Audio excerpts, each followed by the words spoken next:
Good afternoon, everyone, and welcome to this Evershed Sutherland WebEx. My name is Caroline Andresier, and I am the professional support lawyer to the real estate team here at Evershed Sutherland, usually based in the London office, but of course now we're all scattered to the four winds and working from home. Today's topic is COVID-19 and construction considerations for tenants, and I'm joined today by our two speakers, Nick Pinder, a partner in our construction team, and Lucy Chadwick, a principal associate in the same team. Let's just check there. Good afternoon, Nick. Are you there? Good afternoon. Yes, I hope you can all hear me. And we absolutely can, loud and clear. Lucy, are you there? Great. I am too. Afternoon. Good afternoon, Lucy. Right, so some housekeeping before we start. Just to say that because there are a lot of people on the conference call, we have put everybody on mute, apart from me and Nick and Lucy. Just because you're on mute, though, doesn't mean we don't want to hear from you. We are very happy to take comments or questions as we go along. And to submit those, please just use the chat box that you can find on the WebEx screen.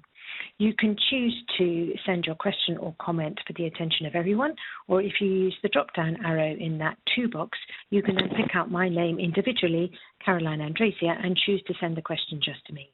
I will then field the questions to Lucy and Nick as appropriate, as I will be driving the slides and the session, and we will either pick up a question at the time it is submitted if it seems the most pertinent point to pick it up, or else if it hasn't been addressed throughout the session, we will gather questions together at the end. So please bear with us, all questions will be answered.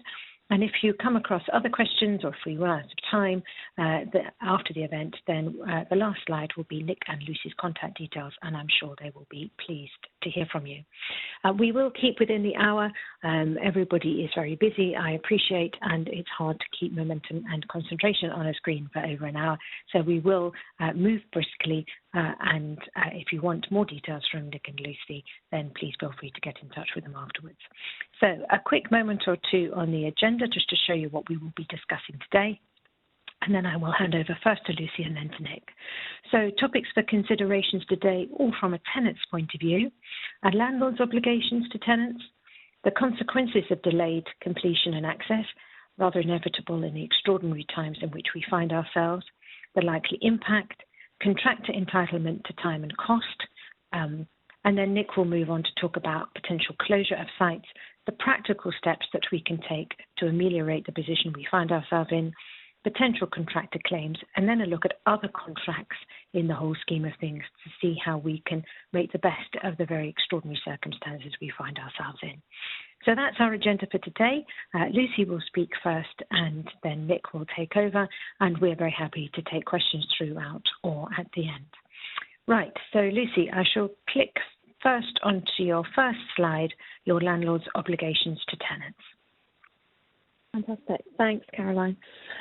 So we thought it would be a good place to start to just have a look at what obligations do your landlords owe to you in respect of whether it's a new build or whether it's the refurbishment of an existing building under agreements for lease that you've entered into. Most landlords will be under an obligation of general obligations to you, but some are going to be particularly relevant given the challenges presented by COVID-19. Thinking about the general obligations, they're likely to include the obligations generally around standards of workmanship, so the obligation to carry out the works in accordance with the specification. Generally, that will have been agreed with you up front. The statutory requirements, in a good and workmanlike manner to be expected of a competent developer experienced in design and construction, and without using prohibited materials. They're the sort of boilerplate provisions and obligations that we'd expect to see. Of particular relevance are the obligations to complete and the obligations potentially to provide you with early access. Now, generally you'd expect there to be an obligation to provide that access and the completion by a specified date. The obligations can be absolute, and if they are, then commonly that date, the anticipated target or completion date, is likely to be subject to extension if specified events occur. Those events are generally defined and often include events such as any extension of time that's properly granted to the building contractor under or in accordance with the building contract. So most works are likely to be procured under JCT, so that would include force majeure. Contractor insolvency, Any delay that's caused by you as tenants in undertaking your fit-out works or possibly site inspections. And you might have a wider catch-all, so some extension events may include a sort of anything that's beyond the reasonable control of the landlord. So if, for example, your landlord has agreed an extension of time with their contractor, they will, provided they've complied with any notice requirements under the AFL, be entitled to an equivalent extension of time under the agreement for lease, whether that's to the completion date overall or whether that's to the anticipated access date to enable you to get in to carry out your fit-out work. If those completion dates are one of reasonable endeavours rather than absolute, then the completion dates may not be subject to an extension. And in that situation, if a landlord was seeking to claim an extension of time, they'd have to demonstrate that all reasonable steps had been taken to complete the works by the required date. Other obligations that are quite pertinent at the moment are the landlord's right to make variations. So what rights do they have to vary the works and to vary the specification without your consent? Generally, the circumstances in which they can vary without your consent would be to comply with statutory requirements, or if materials become unobtainable or continuous supply can't be guaranteed, which obviously at the moment a lot of projects may already be experiencing, and if they aren't, that's likely to be a key issue. Obviously it will be contract dependent, but generally that right to substitute materials will be caveated to say that if there is any substitution, then the alternatives must be of equal or better quality than the materials specified in the specification. And this is of particular importance for many of our tenant clients, especially the tech clients, where the appearance and quality of their premises is absolutely fundamental.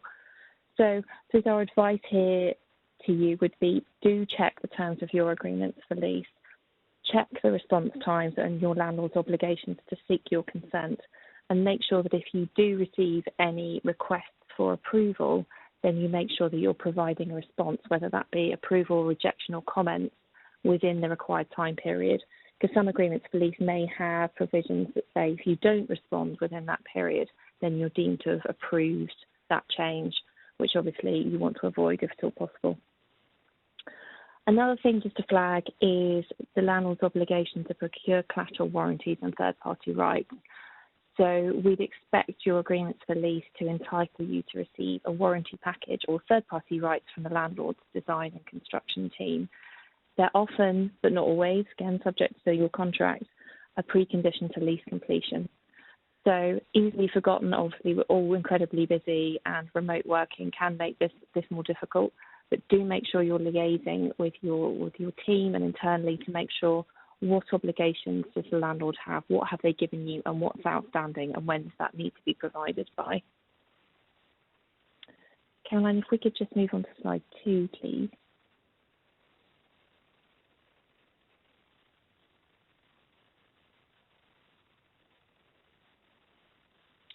There we go, Lucy, moved on. Thanks, Caroline. So having looked at the obligations, what are the consequences of delayed completion or delayed access to you?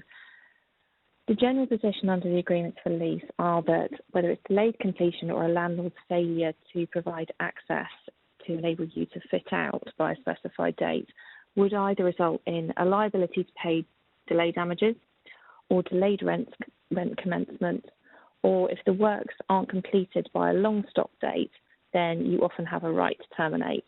Absolutely fundamental here to check the terms of your specific agreement for lease.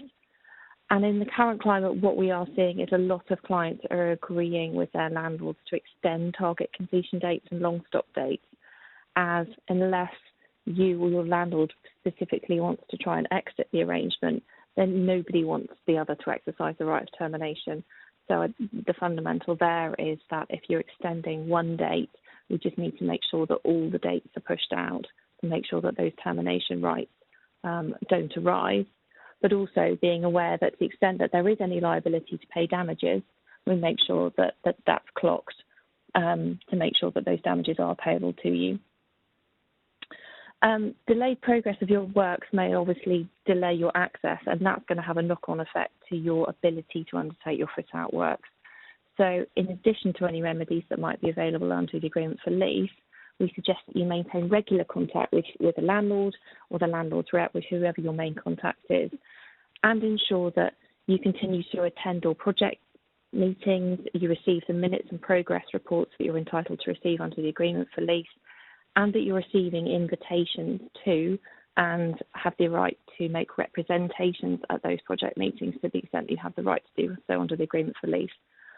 Fully appreciate that that's generally going to be held by, those meetings can generally be held by Skype and Zoom at the moment, but you just want to make sure that you're still being kept fully informed and given all the information you're entitled to under the agreement for lease.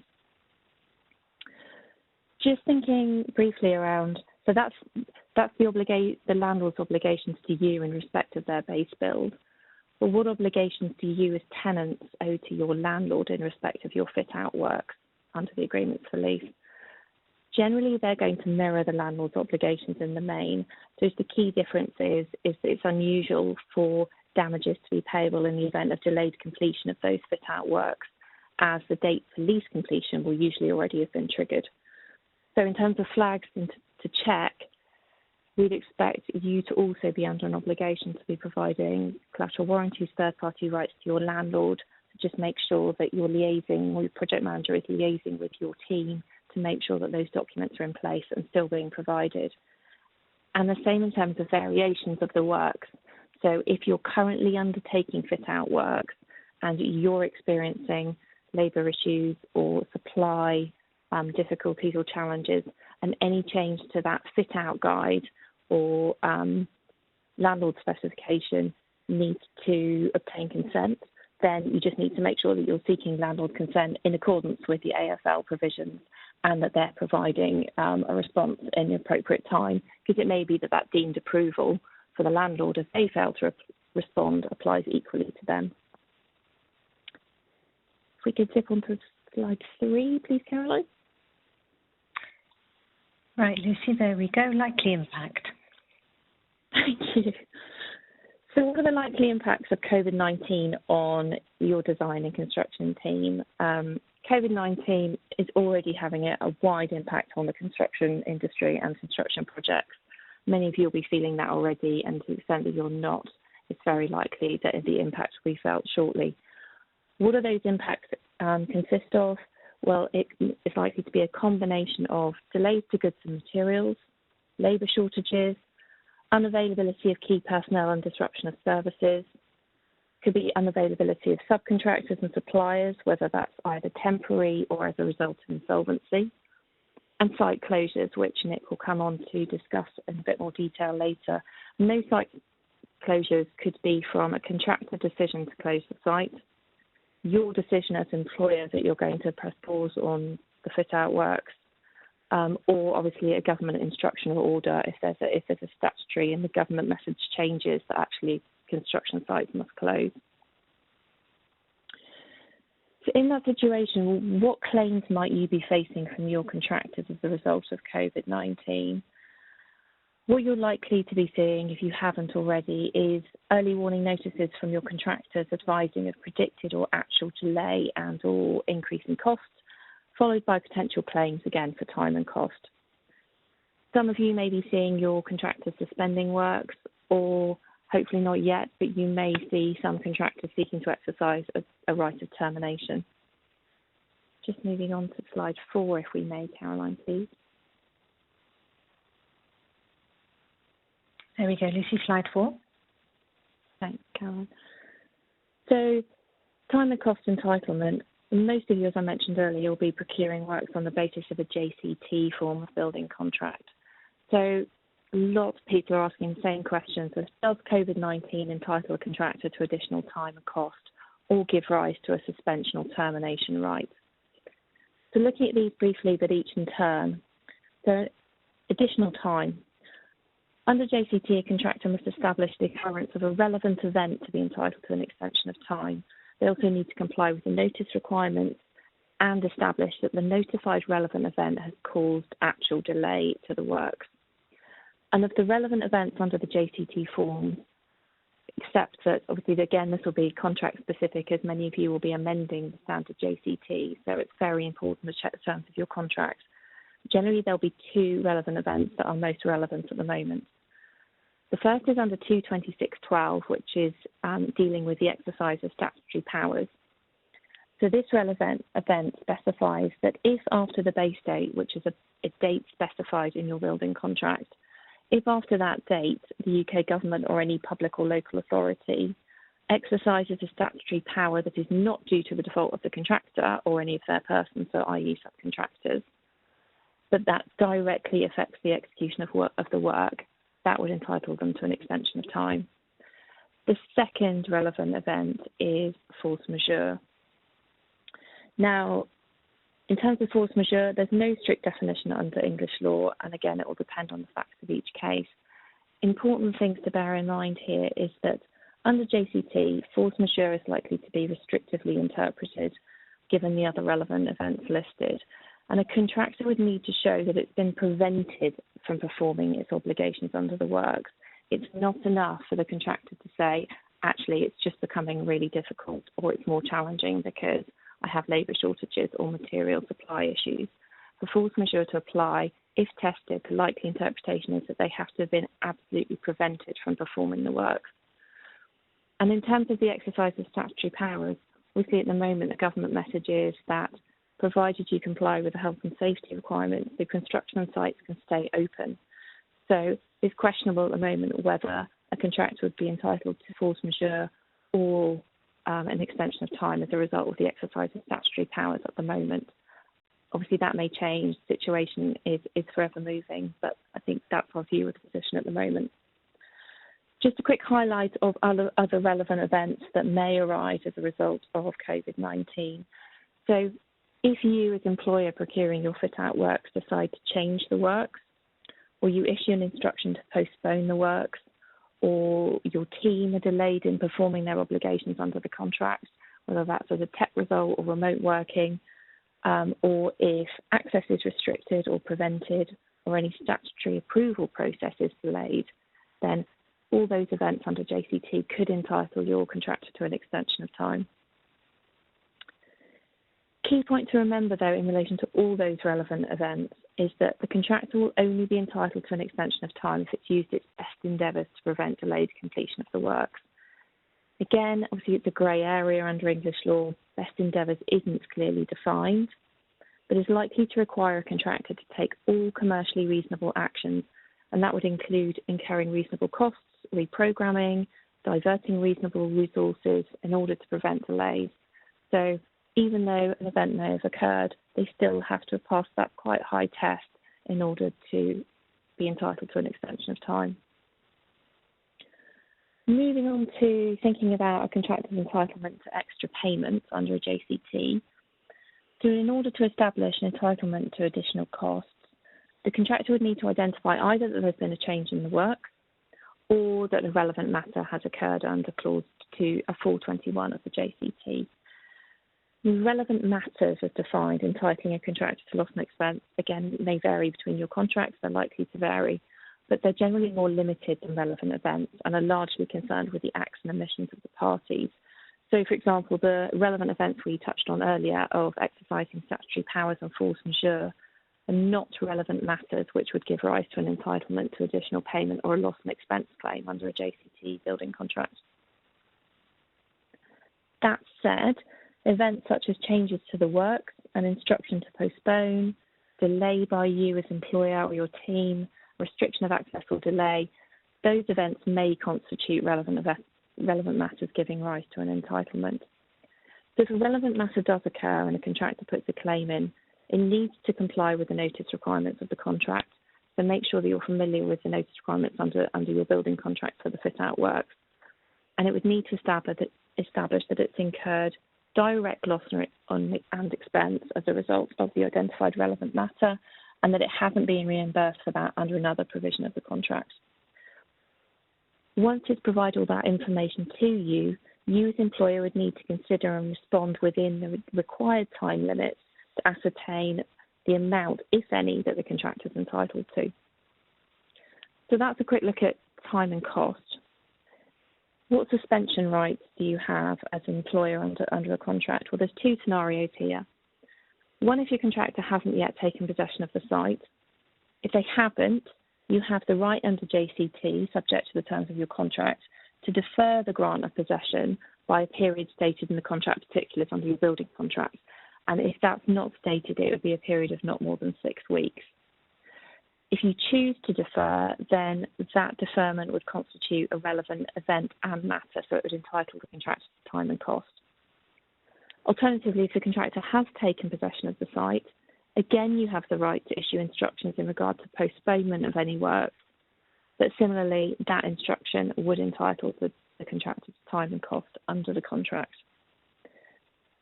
So that's suspension by you as employer. Suspension by the contractor, generally, unless there's a specific provision in your contract, which I'd be surprised, but unless there is that express provision, a contractor doesn't have a right to suspend works under the JCT. So if a contractor turns around at the moment and says to you, actually, we're not going to do any works until this is over, then arguably they are in breach. That suspension, just looking at the rights of termination. So if your works are suspended as a result of those relevant matters that we talked about earlier, relevant events, so that's force majeure, exercise of statutory powers, delay in statutory approvals, then in those situations, if the suspension results in a period of longer than the period stated in the contract particulars, which again, unless you've agreed a separate period under JCT would be 2 months, then either party has the right to terminate on notice in accordance with the contract. If the works are suspended by you as employer for any other reason than the period stated in the contract, which again is the same period unless you've agreed otherwise, so that's a 2-month period, then the contractor would be entitled to terminate on notice under the contract.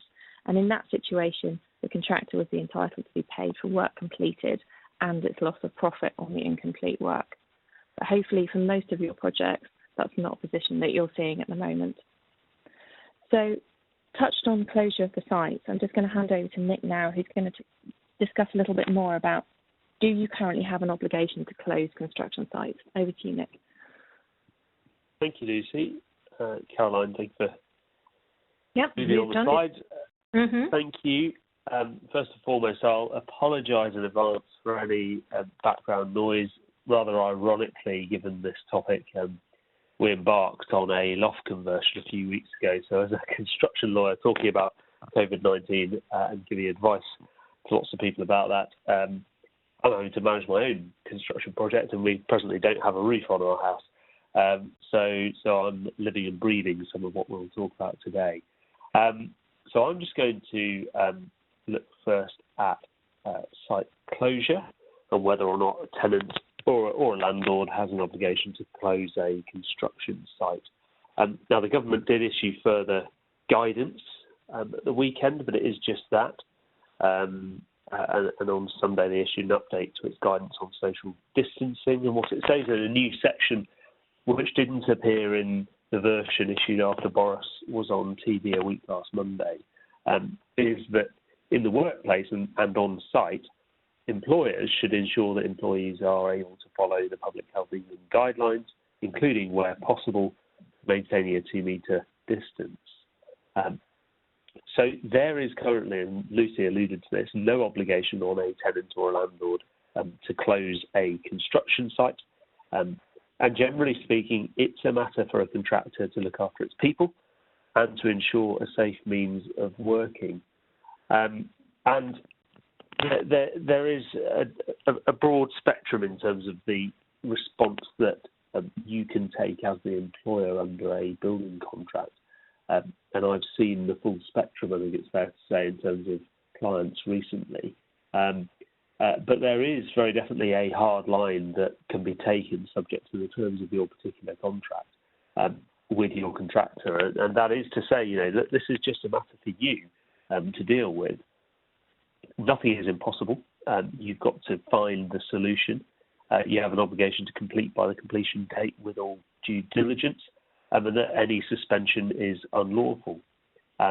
So certainly there have been clients of mine who have wanted us to take that sort of a hard line with their contractor, usually where there is there is some history between employer and contractor, it's fair to say, and that is not reflected of the majority of clients that I've spoken to about this. What I would also mention, though, in that regard is publicity. And this is certainly the case that for a number of our clients that we've spoken to, that for reasons of publicity, they have spoken to their contractor and they have already agreed with them the terms and the basis upon which they will close the site, because they are not prepared to have construction works being carried out visibly on their sites whilst there is this pandemic.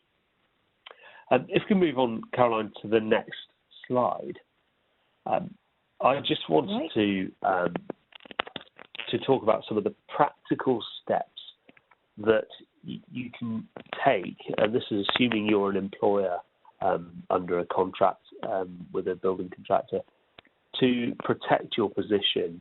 And this is on the assumption that you want your project to succeed, to ultimately succeed and proceed. I think people need to think very carefully about contractor and supply chain solvency. It is not a given, and in the current climate, we will see, I'm sure, significant numbers of contractors and key subcontractors become insolvent, and that has a catastrophic impact on any live construction project, which can't be underestimated. The impact of that can't be underestimated. One thing that I think is very important is you think about what documents are that are not yet in your possession, but which you would need were you to lose your contractor for some reason, for example, insolvency. Contractual notice provisions, you have to continue with the management of the contract. Very important that payment notices, pay less notices are still given.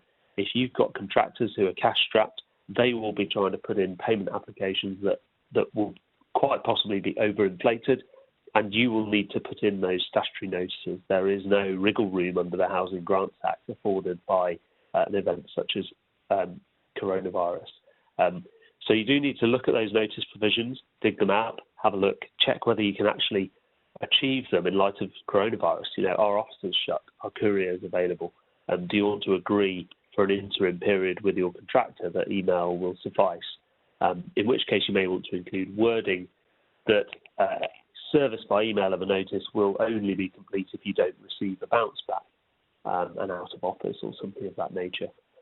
I think it's important and it'd be prudent to think of how you can most efficiently use the downtime.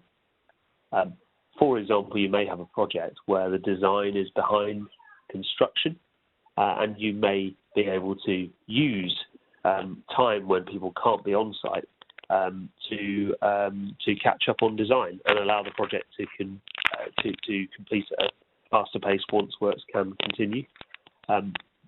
You may need to consider whether the specification needs to change to mitigate supply chain issues. If you want Italian marble in the current climate, that's probably going to be difficult to get hold of. Think about whether you need to renegotiate milestones to help the contractor out and make them more realistic if they are re-sequencing works. Site security, I've seen a couple of clients very concerned about the security of their sites, and they have agreed to take that obligation off the contractor and do it themselves whilst the site is shut down. And I just mentioned insurance. Some insurance policies might have provisions relating to suspension or abandonment of a site. You should look at that carefully. Caroline, if we go on to the next slide, please.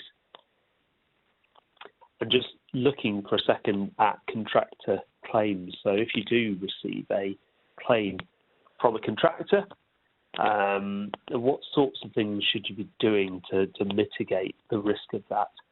I think the most important thing is to establish the true status of the works now. And that means going and interrogating the latest programme, taking lots of photos on site to see what the actual status of the works is at or around now when coronavirus is likely to start having an impact. It is worth doing an inventory of materials on site because that is relevant to applications for payment, and you don't want to find yourself paying materials which are not yet on site. It's very important to understand what delay is already built up into your project at the point in time when the event of coronavirus happened. You need to think about what works can still be carried out. I think it's fair to ask a contractor what its mitigation plans are and what steps the contractor is going to take to ensure efficient remobilisation. And that may be things like long lead items. Have they been dealt with? Have they been ordered?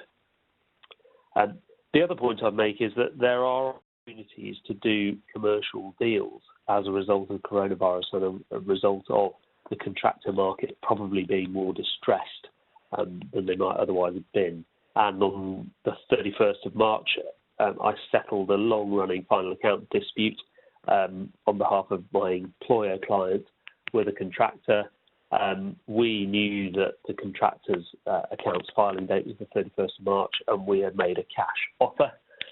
And whilst they held out for a while, 31st of March, sure enough, they accepted the offer. I'm certain because that enabled them to tell their accountants that they could book the money in their accounts for that year and live to fight another day. So there are opportunities to do deals. It's very important you get something when you are doing any deals. I mentioned documents earlier. Sometimes getting hold of key documents. A contractor that is in need of money will be far more willing to hand those sorts of things over. And one thing I tell you is that if your contractor does go into administration or become insolvent, insolvency practitioners will make it extremely expensive for you to get hold of those sorts of documents. They will hold you to ransom, regardless of their rights to do so. They will know the value in those documents. So I think it's important to try and get something, if you can, out of any deal that you might be doing with your contractor. And one other point I would make is that on most construction projects, you find that there are claims floating around as the works progress, and they're either for extensions of time or for variations. And a period of time now, a hiatus now, presents a very good opportunity to sit down with your contractor, try and do a deal with them so that you wipe the slate clean, you start with a clean slate when the site can reopen if it is the case that the works are shut down for a period. So at least you've dealt with all those historic claims. You probably have a contractor that needs some money, so you might get a good deal on those claims. And I think you need to be cautious that certain contractors will use the downtime. They'll use their office-based staff to build up and prepare claims. So there is a real risk, I think, to employers that once sites reopen, the one thing contractors have done in their time off is get their accounts and their claims in very good order, and they may well be looking to aggressively pursue adjudications to get money in circumstances where employers may be less well prepared. So if we could move on to the final slide, relatively brief one, and just thinking about other contracts. Bonds, it's very important that you go and check the expiry date for any bonds, any security that you've got, and diarise those. People are out of the office, people forget about these things.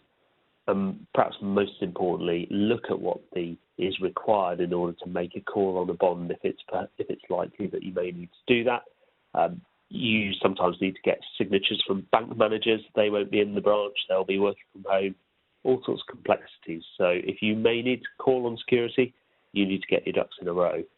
Funding agreements often contain default provisions around abandonment. They tend to be fairly idiosyncratic documents, so you need to look at the terms of those in light of anything happening on site as a result of coronavirus.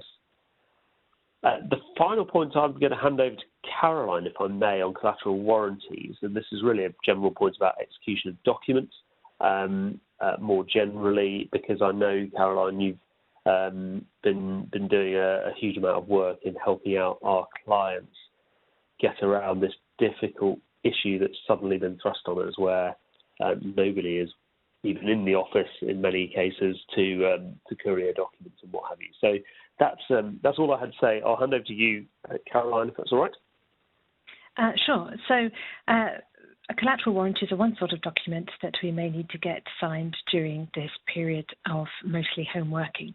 I think the trend towards electronic execution of documents and electronic documents generally has been a very slow-moving tide that has now been subject to a sort of seismic shift as we realised that actually this is now perhaps for some documents and in some situations the only way to go. Now, the majority of documents, contracts and deeds, so that would include collateral warranties that are executed as deeds, can be executed as electronic documents by way of electronic signature. It's not the norm at the moment, absolutely not the norm, but it's not to say that it isn't perfectly valid and a perfectly legitimate way to proceed. We have the benefit of the Law Commission's report into the law on electronic signatures that fortunately came out in September last year, and they held that actually electronic execution of a deed and electronic execution by a witness to a signatory to a deed, all of which were perfectly valid. And it even went on to say that an electronic signature was anything that the parties applied with the intention of showing that they intended to be bound by that document. So when we talk about electronic signature, plenty of people start to think about providers such as DocuSign or Signatory. There are lots of providers out there who do encrypted electronic signature platforms, and that's what people tend to default to in their mind. But really there is no need for such level of sophistication for a document to be validly executed. Now, the encrypted platforms certainly have their place, but if we are looking to just execute a short and simple collateral warranty in a very normal format, there is absolutely nothing to stop the parties to it taking the electronic document, affixing an electronic signature in whatever form that might be. That might be as simple as typing in their name or using the signing facility in something like Adobe or Nitro Pro, where you can type in your name and it makes a rather fabulous curly-whirly signature for you to then put in place on your document. All those are perfectly valid electronic signatures. Printing out the document, signing it, that PDF scan signature shows that you intended to be bound and would make the deed valid. Now, normal things apply though when it comes to witnessing. And actually some of our questions that have been coming up most recently lately are about the availability of witnessing. If a deed does need a witness, it's one signature with a witness, perhaps one director or one individual plus a witness, that witness does have to be present when the signatory actually affixes their signature, whether it is electronic or wet ink. They do have to physically see them affix their electronic signature. And in fact, in the Lawcom consultation and the report that followed, there was discussion about whether being able to witness a signature that you saw someone affix remotely, perhaps by way of Skype or Zoom or FaceTime call, or, if you're feeling jolly, house party app, that actually could you remotely witness somebody's signature. But actually that was held to not be the case. You do have to physically see them do it. We have heard of some extraordinary situations in, say, the residential market where solicitors have had clients come to their home, stay in their car. The solicitor has come outside, left the document on the doorstep. The client picks up the document, takes it to the window, signs the document with the solicitor watching through the window, leaves the document back on the doorstep, whereupon the solicitor can pick up the document and sign as a witness because they saw their client actually sign the document. So some people are going to extraordinary measures to fulfill the witness requirement, but we still need to do it. One other point about witnesses, we tend to always try for an independent adult to be a witness to any signature. That's always good practice. We're looking for a degree of independence, and the witness is there, of course, to provide evidence that the person in front of them was the person who signed their name. But actually, in these extraordinary times, there is nothing in any relevant legislation that says that that independent adult witness to the deal cannot be a family member. So we have got plenty of signatories who are roping in other halves or housemates, or plenty of grown-up children sent home from university who are now acting as witness to plenty of documents. Now, if you can't get hold of a witness, then actually sometimes the alternative, say, for a corporate signatory is to use two directors to sign. If one director signs, their signature has to be witnessed, but actually if two directors signed, then actually one can sign it and then the second one can sign it, and they can pass the parcel with that document, whether physical or electronic, and they don't have to be in the same room or see each other do it. So that might be one reason why we should go for execution by two directors rather than a director and a witness. It might just be easier to find two directors independently rather than one with a witness. But plenty of good news there in that there is plenty of scope for getting plenty of documents over the line during this period. We don't need hard copy engrossed documents for everything, and we don't need wetting signatures for everything. There is a lot we can do through an electronic document and electronic signatory. Right, that's all I was going to say on collateral warranties and execution more generally. I'll move on to questions now. If anybody wants to submit questions, any further questions, please just put them through the chat box. As I said, you can either choose to send them to everybody, or else you can just pick my name, Caroline Andresier, from the drop-down and just send them to me. In the meantime, I'll pick up a couple of questions we've had so far. Nick, one for you. Do you think we will reach the point when actually it goes beyond guidance as to social distancing on construction sites? Do you think we'll reach the point when sites are closed? Well, that's a very, very good question. I think the government is doing all it possibly can to avoid that happening. I think there are certain projects that it views as being crucial to continue, and where the impact of closure is so catastrophic to the project, to the public purse, or to others that they have to allow it to continue. Practically speaking, for contractors to continue working and having their employees working whilst complying with government guidance, I think it's very difficult to do so. Although it is quite possibly the case that a number of activities can continue safely on site, whilst perhaps less efficiently than they might otherwise do so, but at least you keep the site ticking over. I think if you have developments where the government forces that development to shut down, if the contractor becomes insolvent and there is a recession, the government will know the chances of those projects continuing once this, and simply getting back up and going once this is all over, may be slim. And that's hugely damaging to the economy.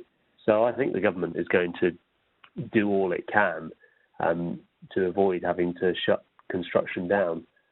Whether or not they're forced to shut down because they simply can't get hold of materials is another question. And in the context of my loft conversion at the moment, that's the stairs, because the factory that makes the stairs is closed. So that's the critical path item for us, and they're banging away up there now, getting as far as they can, but they will hit a point where they can't continue, and I think that will be typical of most construction projects, unfortunately. Okay, so you're going to have a fabulous loft conversion that you can't quite get to. Yes, we can get to via the scaffolding. Well, that's something, isn't it? Lucy, actually, a question that we've also had, coming sort of in the last week and what have you, and that somebody's raised now, that actually tenants are concerned, aren't they, that at some point when all this is over, please God soon, they'll actually all be allowed on site. There's going to be such a pent-up demand for shop fitting staff and contractors and materials, and they'll be using up their rent-free period that they were given, in order to carry out their fit-out, how, they'll be looking to extend their rent-free period, don't you think? And that kind of pent-up demand will mean that not everybody can fit out at the same time. Well, is there an opportunity there, do you think, to work with landlords to have some manoeuvrability there?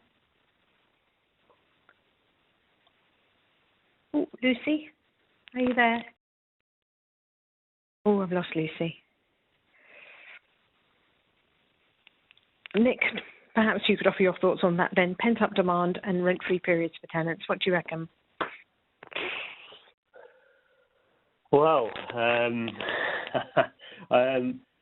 probably a bit removed from that in the litigation world, but I mean, it seems inevitable, doesn't it, that there is going to be pressure from that point of view in terms of rent-free period and what have you. I mean, I don't know. I'm probably too far removed, Caroline, from it as doing construction claims the way I do. I probably just don't. I don't end up as close to those landlord and tenant type. I think the tricky bit with this.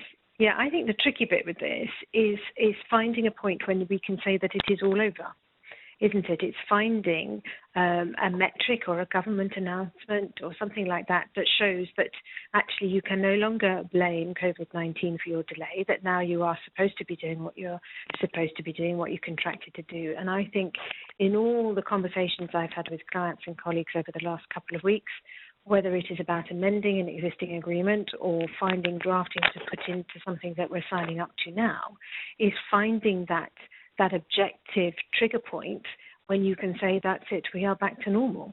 And I should imagine that's going to be even more of a factor in litigation and claims, because you have to divide between what was extraordinary and what was usual.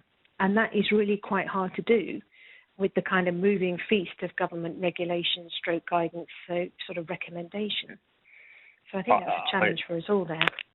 I agree with that entirely as far as construction claims and delay for projects is concerned. That is where I think the commencement of the impact of coronavirus is probably going to be far easier than the end of the period, and why it's really important now to get a handle on the status of the works, because you will want to be able to turn around to your contractor at some point and say, you need to start working again on this. You need to crack on. And the extreme end of that, I've seen recently, is somebody, a tenant whose building is being reclad because it has a sort of ACM cladding that was on Grenfell, and they have turned around to their contractor and said, well, the government has been absolutely explicit that cladding projects are the sorts of projects that should continue. And not only that, we know that you're furloughing staff left, right and centre. Send them to our job. We want to accelerate. This is an absolute priority job. We want our building recladding. You should accelerate your works. Now, again, how feasible that is, the logistics of that, and government guidance in terms of 2 metres away and what have you. But you can see the line of thinking there, can't you? Absolutely, especially if they're furloughing staff. They can't say they don't have the men, can they? Okay, exactly. Right. I think we'll leave that there. We are running close to 50 minutes. As I mentioned, Nick and Lucy's contact details are there on screen. I'm sure Lucy is with us somewhere in spirit, if not on the conference call. She did have trouble yesterday, the challenges of working remotely. So Nick and Lucy's details are there if you'd like to get in touch with them. The session has been recorded, so if you would like a copy of the recording, then please let me know. So all that remains is for me to say thank you very much for joining us this afternoon to everyone, and wishing you all to stay safe in these extraordinary times. Thank you very much, everybody.